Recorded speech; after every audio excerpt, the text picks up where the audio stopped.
Hello, hello!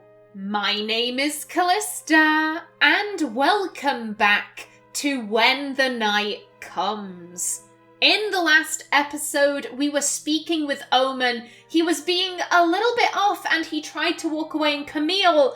apparently Camille isn't going to let him do that. Perhaps he's walking away, and I simply can't let him go right now. Perhaps I'm tired of one more fucking mystery in this town. Either way, I reach out and grab his wrist. Wait! And instantly regret it. Oh no. Oh shit! Hey! Okay. Omen doesn't like to be touched. Got it. Got it, I can remember that. Heat scorches my hand, forcing me to withdraw with a small cry. Omen looks over his shoulder at me with glowing amber eyes, his lips drawn back in a half snarl. His still eerily human face is framed by a wreath of fire. My guts clench, twist, drop under the sun glimpse of an immense, blistering presence that sprung out of nowhere. My instincts scream at me in warning. Demon. Then Omen jerks back, as though out of a trance. And everything extinguishes. I don't know how long we stand outside Ezra's shop, with the space of a sword swing between us. Omen's arms are limp by his sides, making no move to defend himself. All he does is stare at me with huge eyes and palpable horror. I'm sorry. Oh, baby.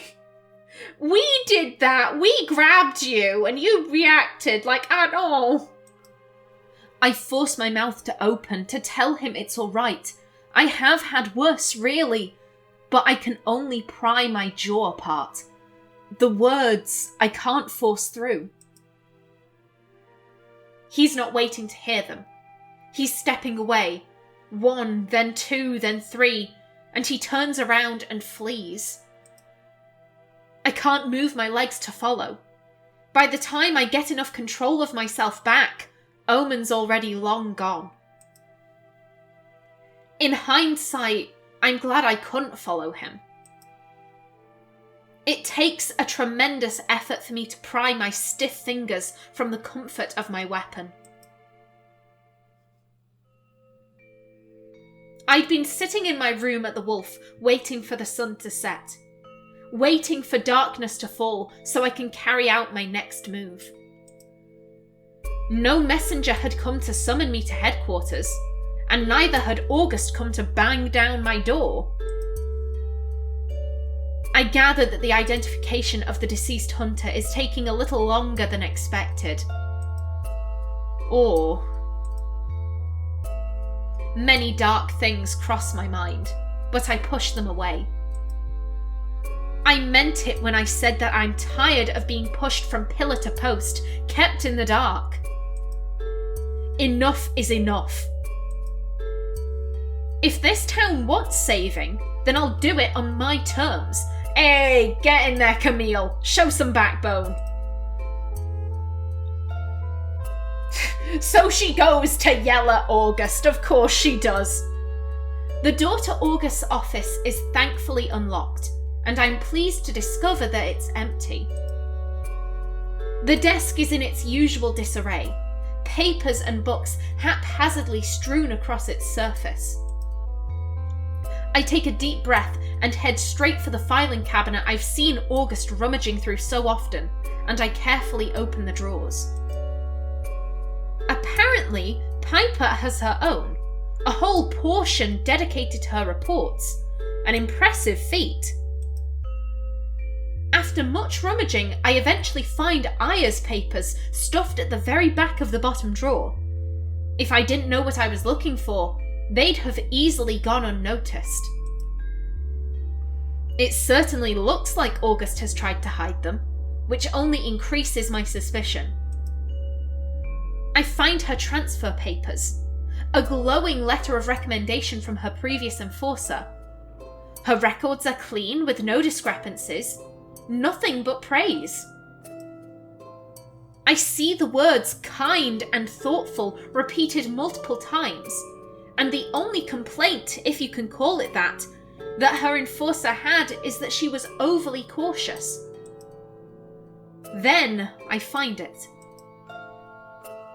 Her discharge papers, an obnoxious red treason stamped across the front page. Oh shit! Oh shit, we've been rumbled! We've been rumbled! Camille, get ready to seduce. This is how we get out of this situation. In the blink of an eye, the whole office lights up, and the door loudly slams against the wall. What are you doing? They're pissed. Oh, but they look so sexy when they're pissed. I watch magic coat every surface, flowing and curling over the walls, floor, furniture. It even creeps over their clothing, their skin too. They stare at me, wide-eyed, vivid violet swallowing the once ice blue of their irises. And though I should be concerned that I've been caught, I'm distracted. August. The magic that glimmers upon their clothing disappears, and their eyes lose that otherworldly glow, but the room remains alight. They look at the bundle of papers that I hold tightly in my hand, a frown furrowing their brow. I would ask that you put those back, Hunter. No. Their words are eerily calm, and they seem more concerned than annoyed. Oh dear. That is worrying. What happened to her? They close the door, clicking the lock and checking the handle before they walk towards me. As poised and perfect as ever, they stare me down. You know, not even Piper found those. I hate to admit that I'm impressed.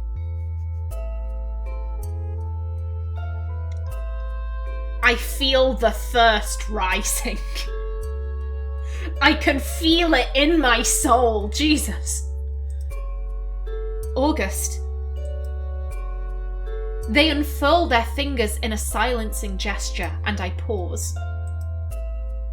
August is still my superior officer, and I am nothing if not respectful. I do not wish for Piper to be demoted, nor do I wish for you to meet the same fate, but I appear to be having a case of déjà vu. But, you know, sometimes the hand that feeds is a forceful one. I'm perplexed. I expected a much harsher conversation. August isn't exactly known for their calm temperament, and this is startlingly out of character. Aren't you going to admonish me? With a sly smile, they shake their head. No, Camille, I am not. Unless you ask nicely. I'm so sorry. I can't help myself. I believe in you, strangely. I believe that you're a bright light at the end of a very, very dark tunnel for this town. And they had such a sweet line afterwards. Oh, I feel guilty. I'm so sorry, August. I'm so sorry. And I have been questioning things lately. Oh. I don't even need to question this. We're just gonna do it. The look that crosses their face breaks my heart. It's one of shame. I long to comfort them, but these papers weigh heavy in my hands. August, please, I can't take any more dishonesty. I'm here to help. I want nothing more than for all this pain to stop. They drop their gaze, apparently unable to look at me. I'm here for you. Their cheeks flush pink. mouth set in a thin, nervous line. I do not deserve it. I got myself in this mess by...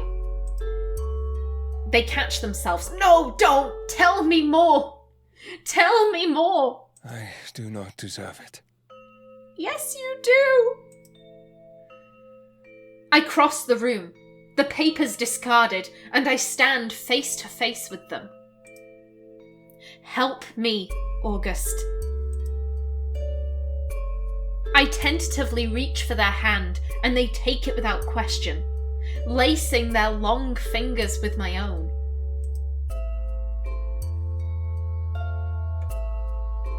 This is so adorable.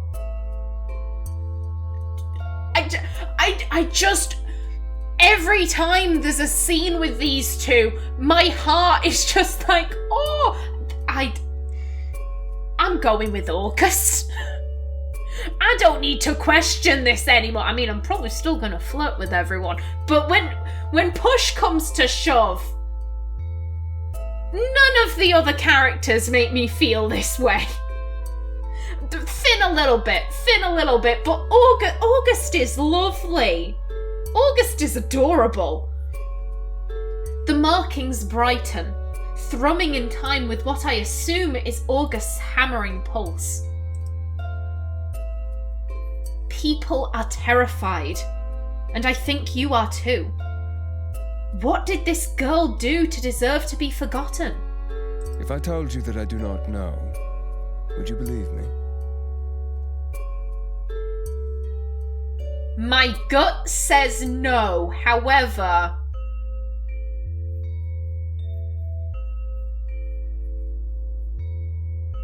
Ooh. We're having a moment here. We're having a moment. I'd like to think that August would be sincere. So I think I'd ignore my gut and I'd say, yes, I would believe you. I run my thumb along the back of their hand. I look deep into those eyes. Eyes that seem to hold the universe. I would. Then you must be a fool.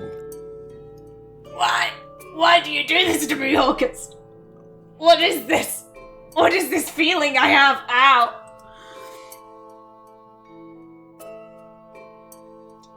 Are we gonna get a kiss? Are we gonna get... No, just reach... Don't reach your hand, reach your face. Go with the face, Camille. It's all good. I laugh quietly, reaching up to cup the curve of their jaw with my free hand. They lean into my touch as if they've craved it for an eternity. Then a fool I'll be. The time spent with them at the festival granted me access to a very different August. One that I found myself becoming quite fond of. Again, I appreciate that the game remembers. I appreciate that. I relish in the warmth of their flushed skin against my own, reveling in how beautiful they are. This is the thirst. This isn't stress making me fumble, this is the thirst. I'll always protect you, August. We can help each other here. Something in my gut tells me this really is all connected, and this doesn't exactly comfort me. The very institution that I work for, that I've dedicated my life to. I move to pull out the sash and let it unfurl, holding it before them, and August's eyes grow wide. No, you could... It was so cute. You could have kept doing that for a little while longer, Camille. I'm just saying. All work and no play makes Camille a very dull girl. Who does this belong to? Aya Walker. Their expression is unchanging. I see it's bloodied. I nod, handing it to them.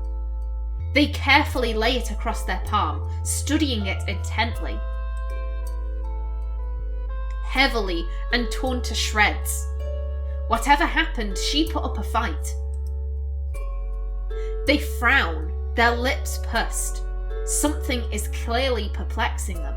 She was not reported to be injured upon her arrest. That much I do know.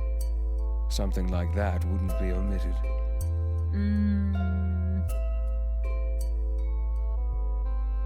And if she had escaped from the dungeons,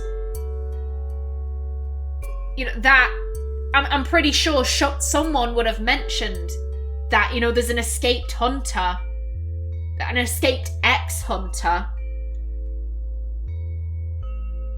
This is weird. I throw them a sorry stare, wondering how they could still be so sure of such things. You're positive the blood is hers?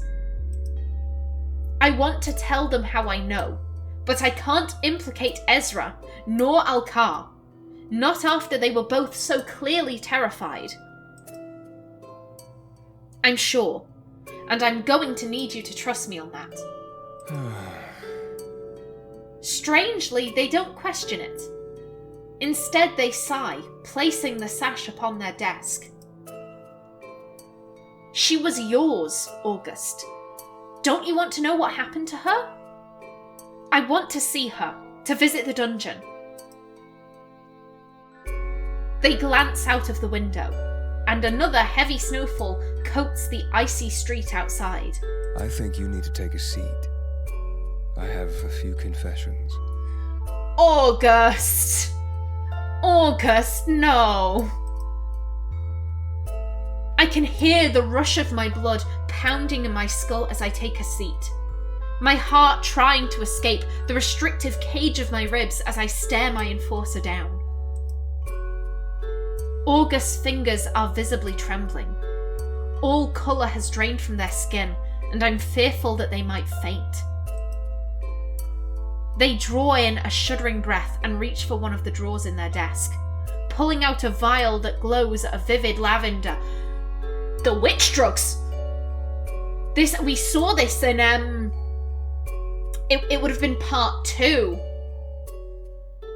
August went to Ezra and Ezra gave them what I am describing as wizard drugs. I recognise it from the very first time I met them back in Ezra's shop, which strangely feels like forever ago. The way they demanded it from him was with a desperation that I haven't seen in them since, but it stuck with me nonetheless. At first, I think they might pop the cork and swallow it whole, their eyes hungry as they shake it, watching the viscous liquid swirl and brighten. They don't, though. Instead, they place it in the middle of the desk. They proceed to sit on their hands, and I gather that it's a precautionary measure to prevent themselves from indulging. What is this? They clear their throat, unable to meet my concerned gaze. This is what I've been reduced to. Ezra gave this to you? They nod and I reach for the vial. They watch intently, their throat bobbing as they swallow thickly. The room flares to life as I pop the cork, and August shifts in their seat. It smells fragrant, almost citrusy. It's certainly not as unpleasant as I anticipated. It is not harmful if used as intended. Ezra could never create such things. He is not interested in enabling me, but I may have pressured him. It is witch drugs, oh my god, I was joking about it, but August, don't get Ezra involved in, August, it's okay. I may have taken advantage of it, hence the nature in which my magic has been manifesting lately. Just another thing to add to the long list of regrets I seem to have accrued lately. Oh, it's okay, bud. It's okay. I look around the room, now understanding how such a display is possible. What does it do, exactly? I can feel a crackle in the air, an obvious shift in tension. My magic draws from the mind, and when using it often I tend to grow weary faster than most. It's a weakness I'm not proud of, and I cannot be viewed to be weak when in such a position in this agency. They gesture towards the vial, and I lay it back upon the desk. Therefore, this affords me the ability to replenish my mana, to put myself to use whenever required. Psionic abilities such as my own are rare, so I am required quite often. There are quite obviously side effects, though. Your health is more important than your notoriety, August. They seem taken aback by that statement, maybe even a little embarrassed. Yes, and I see that now. I've been a little blinded by the desire to impress, but the harder I look, the more I realize that I might be pushing myself to the limit for a broken cause. I blanch at that. Those words coming from August's mouth seem unreal. It's a casually honest statement, painfully honest even, and certainly not something that I could imagine the enforcer I met just a week ago daring to utter. Too many questionable things have happened right under my nose, and I was too blinded by my determination to succeed to see. Aya, Piper, the murders. We need to go back to the start, examine the root. The root being the agency, the enforcers. With a small nod, they lift their eyes to the ceiling, speaking their next words with great effort. Yes, the enforcers. Then why bring me here? That I cannot answer. I wish I could. As I said, Aya was a very promising hunter, transferred for reasons unknown, and then she disappeared. She was apparently, she apparently committed treason and she was thrown in the dungeons. We were a very promising hunter in the town where we came from. We got transferred, and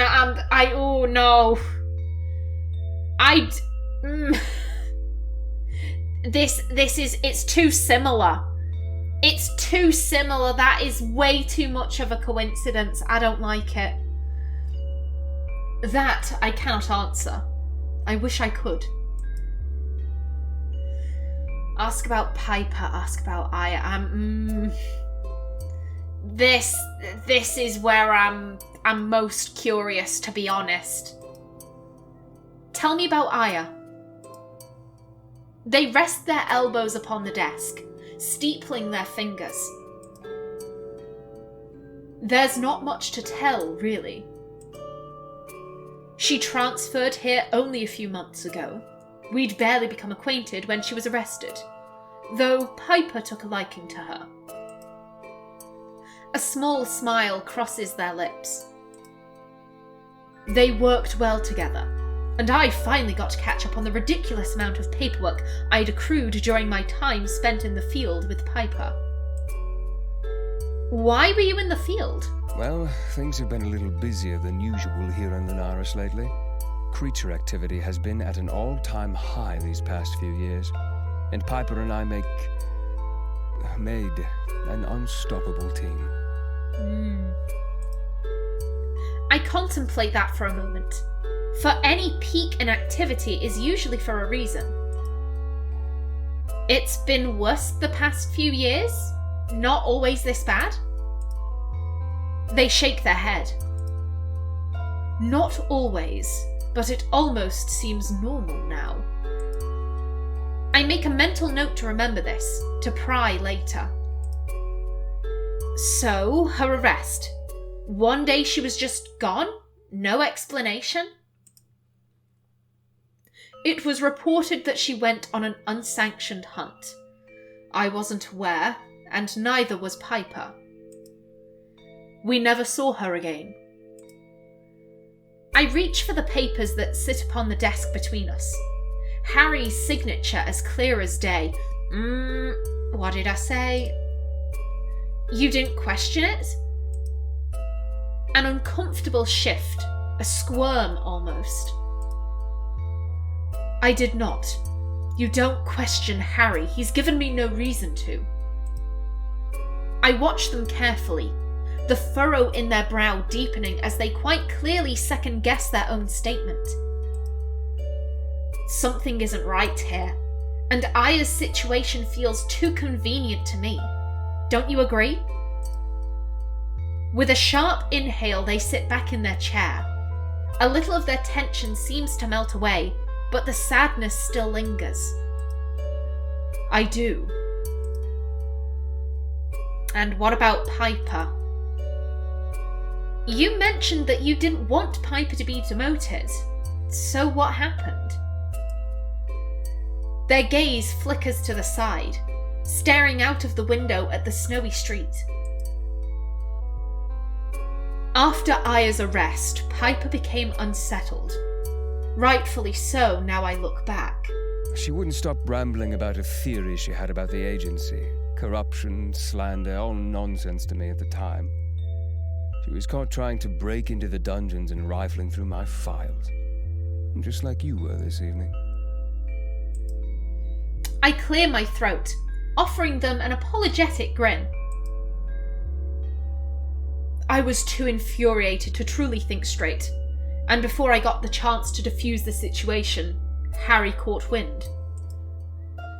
I regret the way I dealt with it. Piper was a good friend before this mess began. I should have helped her. I let her down. Their gaze meets mine, and they somehow seem more concerned for me than they are for themselves. You and Piper, you were friends? Hard to believe now, I know. But yes, we were. Close enough for her to convince me to arm wrestle her. Oh, August, no. No, buddy, I think that no, even I wouldn't arm wrestle Piper. No, thank you. You made a bad decision there. They absent-mindedly rub their elbow as if they're nursing an old injury. Don't do that. Ever. The way they light up when they talk about such memories doesn't go unnoticed, and I feel a pang of sorrow for their lost friendship. They both seem like they could do with such company in their lives, and now I understand why they're noted as being so prolific as a team. You should speak to her and clear the air. The look they throw me is less than convincing. Piper is a proud person. She's been wronged by someone she trusted, and she does not trust freely. I wouldn't expect her to forgive me without much begging, but I shall try. I truly valued our friendship, and I've been cruel to her in my mission to please Harry. That ends now. Good job, August. Good job. August pushes away from their desk, swiping the still glowing vial as they stand. They cradle it gently in their palm before it's shoved firmly into the drawer from where it came. What next? What can we do? I think you should speak to Piper. She might know more than me, especially after her snooping.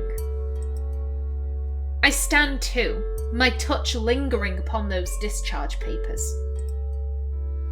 I want to go into the dungeons. I want to see her. They avert their gaze, cheeks rosy, their frustration evident. I cannot authorize that. Not when I know it would put your position in jeopardy. Why is everyone so concerned about my position? I can deal with that. They thoughtlessly slide their hand across the back of their chair, cutting me a sympathetic stare. I can't have a repeat of what happened with Piper, Camille. More flirting. Always flirting with August. Their concern is etched all over their face, and it makes my heart hurt. I realise that they truly do care for me. The guilt from what happened with Piper obviously eats at them, and maybe our added closeness makes it feel a little more personal to them. Maybe. August, I swear to you that nothing will happen to me. I know what I'm doing. Do you, Camille? Do you? You seem very sure of that. Of yourself. I can't lose you too. It's different than it was with Piper. My heart! They avert their gaze, worrying their bottom leaf. Oh my god. Calm down, Callista, calm down. They avert their gaze, worrying their bottom lip between their teeth. When they look back at me, they take a step forward, reaching for my hand. I care for you. And that may sound idiotic. I know we've only been acquainted for a mere week, but... My heart! My heart! I squeeze their fingers where they lazily twine with my own, almost as if August is unsure if their affection will be returned. I feel it too. Please ignore the fact that I've been flirting with everyone else when possible, but yeah, we feel it too. Oh, I see. Well then, I'm sure you can understand my predicament here. I nod because I do understand. I would hate to see August punished for any of my actions. I do, but I need you just to trust me on this one. I won't do anything to get either of us in trouble. Their hand falls limply from my own, their gaze nervously flicking towards the very locked door. I do trust you. I just don't trust anyone else. Whatever you have in mind, be careful. I smile because I know exactly what I need to do, and who I need to help me do it. They watch me intently, lips quirking into a small smile as they watch my face light up. You have a plan, don't you? I do, but I'm not sure you're going to like it. You may not approve, but we have a few allies that probably know the dungeons better than any hunter or enforcer ever could. The dramatic and sudden roll of their eyes tells me they know exactly who I'm talking about. You want to enlist a bunch of vampires to help us break into the enforcement dungeons. That is a fabulous plan, Camille. Not a bunch, just the one. Finn has lived in this town longer than literally anyone. August scoffs, loudly. Lived. He's as dead as a doornail. So you're just going to walk into the dungeons, Casimir in tow, and hope not to get caught. I smile at their obvious distaste for my plan. Ezra, Piper, even Elkar, they can all help too. Do I have your permission to proceed? A pregnant pause follows my question, but eventually August meets my gaze once more. You have my permission. But please be cautious. I am no wiser than you here, and I cannot protect you if something goes wrong. I came here to make something of myself. I was so desperate to move out of the shadows of my parents. I come from a family that held me to such high standards. Standards I could never dream of meeting, no matter how hard I tried. Their words grow terser as the seconds pass, unraveling gradually. I don't want this to be my legacy. I want to make the world a better place, not a scarier one. Oh, I'm sure you will, August. I'm sure you will. I gather that August has suffered through much frustration, and life has weathered them to the bone. They quickly gather themselves. I won't let you down. I don't doubt that, actually.